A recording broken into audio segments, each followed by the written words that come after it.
What's going on, everybody? This is Chris with Mayhem Photo and Video, and today we're going to play around with the Tower app a little bit. I have already flown this. We've already made a file or a mission. Alright, so we've already made a mission, and I've already flown it, but I'm just going to explain kind of what I was thinking and what I was doing during this. Alright, so point number one, takeoff. As you can see, point number one is actually not on the map. Point number one is determined as soon as you power up the Solo and it connects with GPS. It will be your home location. So point one will pop up once the Solo has activated the GPS signal. Waypoint 2 is actually a speed change. So basically, before I even do anything, as soon as I'm off the ground, I'm telling the Solo that I want it to fly 11 miles an hour until I tell it otherwise. Point 3. Point 3 is a region of interest. This is where I actually want the Solo to be facing the camera the entire time during the mission. And you can actually set the altitude here. Basically, the altitude is not how high the Solo is, but this is how high off the ground you want the camera to be facing once you're in the air and doing your shots. So I want it to be looking directly at the star. As you'll see in footage here in a little while, I actually did not get this outcome the first time for some weird reason, but it did happen it did work fine on the second one, but we'll get into that a little bit later. Waypoint 4 is actually a waypoint.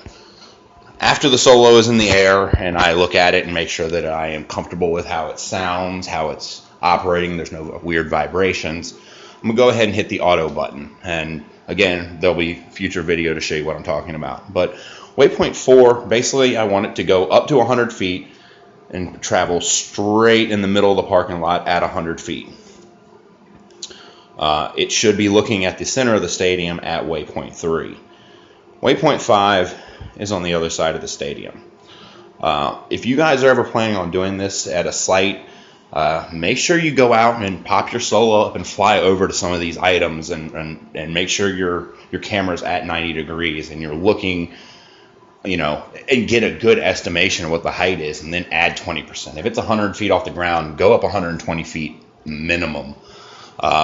I did do some prerequisites before this flight and flew around to each one of these different items because Google Maps can be a little bit deceiving. I don't know if you can see where I'm touching, but this structure is probably 75, 80 foot tall. It is a 7-story structure to overlook this field. So you just want to make sure, prior to even planning a flight, go out and fly the site manually and go over to the highest structures and make sure that you're going to clear everything before you do this. And I actually had a little bit of a scare, but that was probably me being nervous, but we'll get into that later as well. Alright, so I wanted it to fly directly across the field from 100 foot to 100 foot. After that, Waypoint 6 is actually, I'm telling the Solo to reset its region of interest. As it is flying in a straight line, it will now, the camera angle will actually just be, the point of view of the Solo. Waypoint 7, I actually wanted to fly all the way back to where I had it the first time, but on a rise of up to, from 100 to 200 foot. And once it gets there, I want it to turn back around and drop from 200 to 75 foot. And it'll stop right there on the line. That is well clear of the field goal, and that is well clear of that tower. Waypoint 9, I'm telling it to speed up to 22 miles an hour. I don't know if I'm going to like this decision after you guys see the high-def video, but we'll get into that a little bit as well. Alright, all of these waypoints 10 through probably 16, 10 through 16 are spline waypoints, which basically means instead of making a hard turn to the next waypoint, instead of going from 317 degrees compass heading to 345 degrees compass heading in a split second, it more rounds it around the corners. So you get a nice smooth look with those. Not necessarily 100% butter smooth, but I think it had something to do with my speed. So 22 miles an hour for my final flight will probably not end up being I'll probably end up slowing the whole entire process down. So anyway, from 10 to 16, spline waypoints. 18, since it's out here, since it's a straight shot, sometimes if you notice you get like a weird little line when you zoom in on the flight patterns, you might have to convert one of the spline waypoints into a solid waypoint, maybe right before the curve, because you'll get these. Well, let's see what happens. If I turn it to spline, yes, right here. You can't really see it, but behind 19, there's a heck of a jag. So you really want to just, zoom in and take your time and make sure you're doing these things appropriately. Because if you plan a mission and tell Solo to go fly into a wall, it'll go into a wall at exactly 22 miles an hour, just like you told it to. So we're going to get a waypoint. Okay, now that's fine.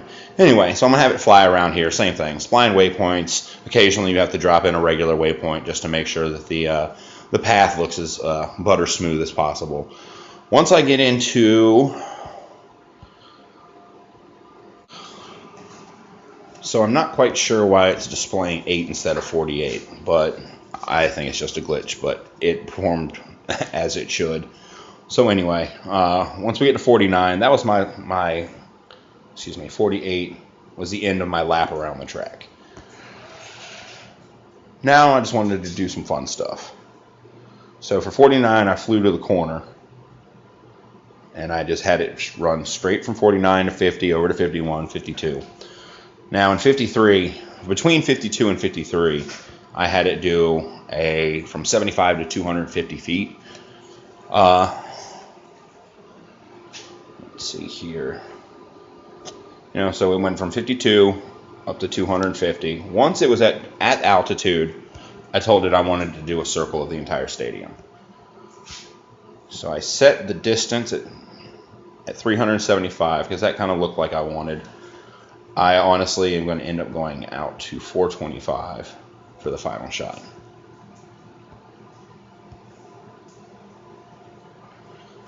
So after it completes the circle,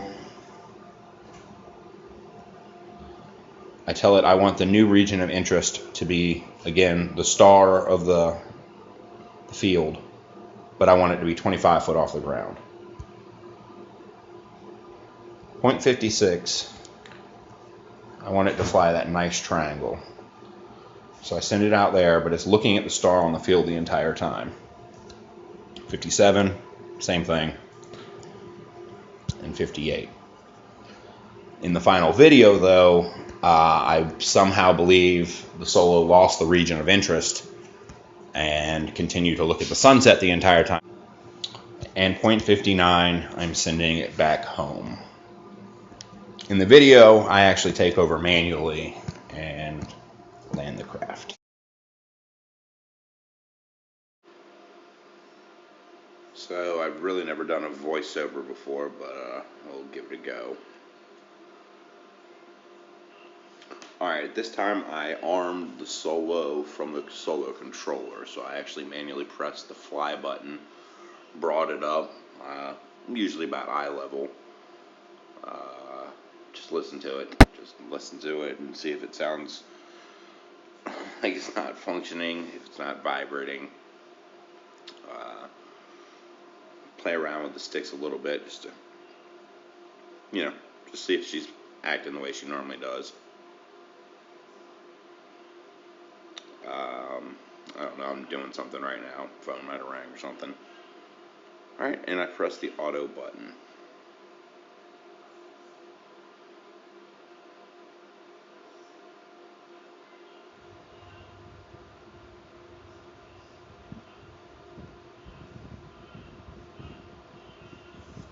Pardon the overlay on the overlay. I actually couldn't figure out how to get out of this view. Too dumb to realize I should hit the back button.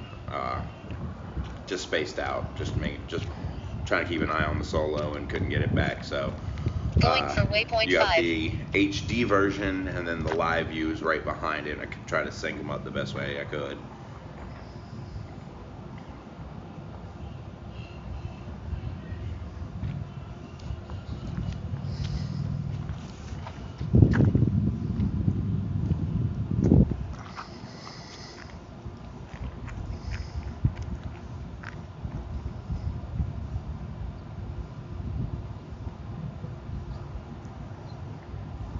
For some reason, the region of interest was not looking down at the star like I had programmed. I don't know why. That was really strange.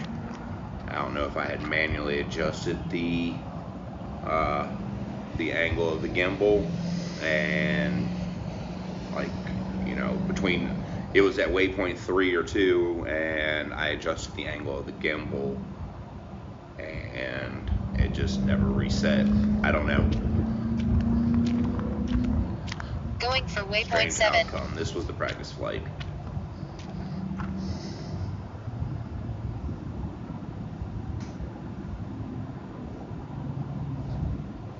Battery at 80%.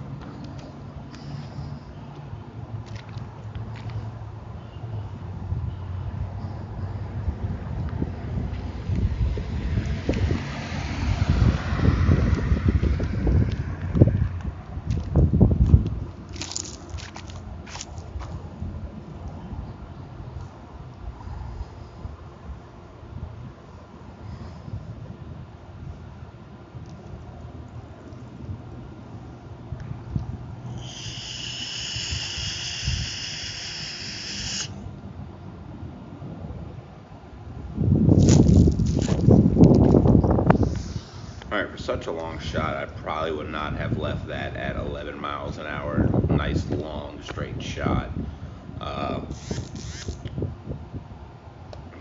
And I left my Facebook notifications on. I've since turned those off for next time. Yeah, such a long straight shot, I'd have ramped the speed up a little bit. I've probably done that one at 22 miles an hour. And when I went around the racetrack, I probably wouldn't have done that at 22. I'd have probably done that at 11. You'll see.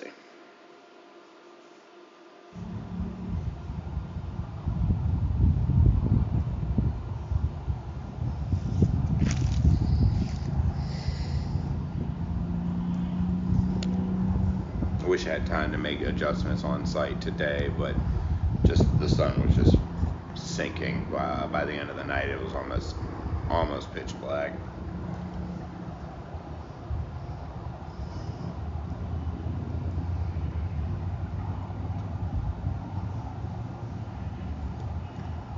Battery at 70%.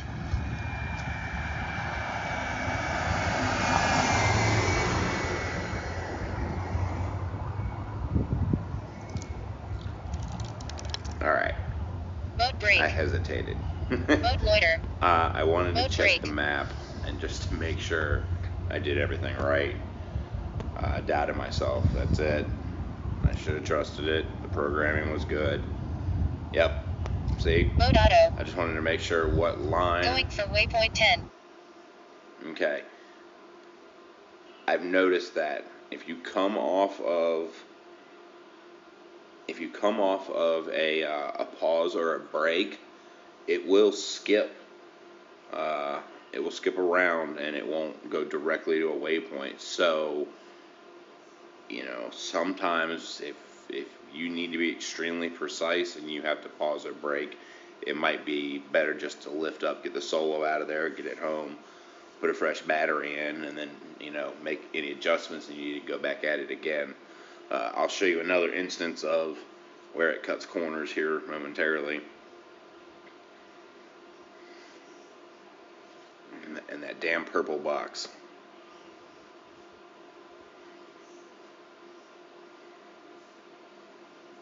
Okay. Comes crashing in here. Okay. I hit pause again. Just wanted to check on some stuff. Make sure everything was okay. No. This is the test flight. 4. Going for waypoint 45. Going for waypoint 46. Going for waypoint 47. Going for waypoint 48. Going for waypoint 49. Mode brake.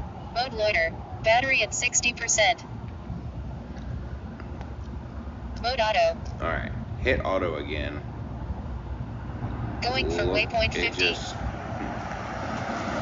skipped that whole angle right there. So had there been an Going for waypoint 51. it'd have been gone. You guys also have to pardon the view. I got that sorted out in the second video that's coming up. Going for waypoint 52. This is the test flight. I'm going to actually do kind of the same thing, the overlay for the full auto ran mission that Going I for run. waypoint 53.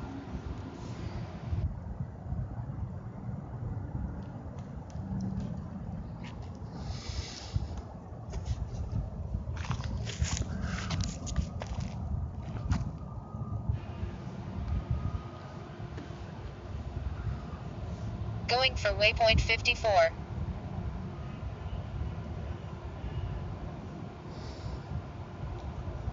Alright, we're zooming out for that circle. I was having some functionality issues on the tablet with the recorder. Couldn't zoom out like I liked, but I got it all worked out. Battery at 50%. I got frustrated, but everything seemed to be working all right, so I just let it roll.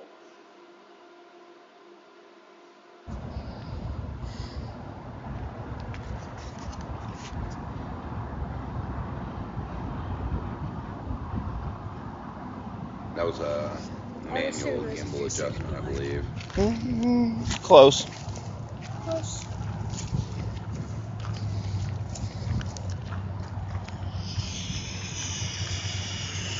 Regardless, it's too low, and I'm pushing the sole at 22 miles an hour to the left, into the left leg, down pretty low, so just going to slow it down a little bit. Going for waypoint 56. I can always speed it up in post if I need it. Alright, got the view figured out. That stupid purple square. It's supposed to represent what your camera's looking at, but it doesn't. Right now in the Tower app, if you were to long press on the screen or long press on the arrow up there on the left, it will actually track the solo, which I finally figured out. Again, later on in the day. I was rushing to get the sunset. Going for waypoint 57. Battery at 40%. Alright, something happened right here. I think I turned away to talk to my wife, and it initiated RTH. I didn't notice it because I probably had the controller down, just wasn't paying attention. And when I look back, it looks like it's on the same path, but it's on the way home. So if you're flying those alpha antennas, make sure that you're always pointing them at solo.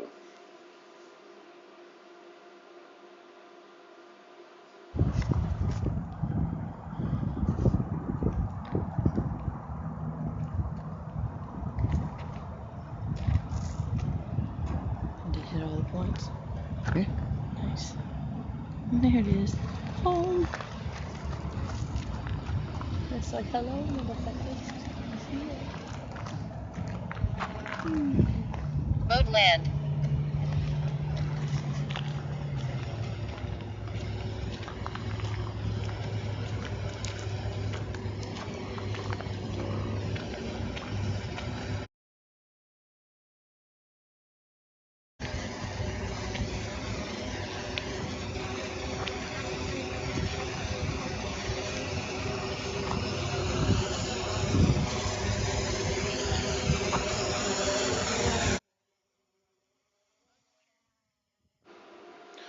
If you've hung around this long, I appreciate it. Stay tuned for the next video. There will be a link in the comments, and if I learn anything about YouTube, there'll be a box somewhere on here that says click here for video 2. If you liked the video, give me a like. If you didn't, leave a comment and let me know what I can do to improve in the future. And subscribe to the channel, and fly safe, everybody.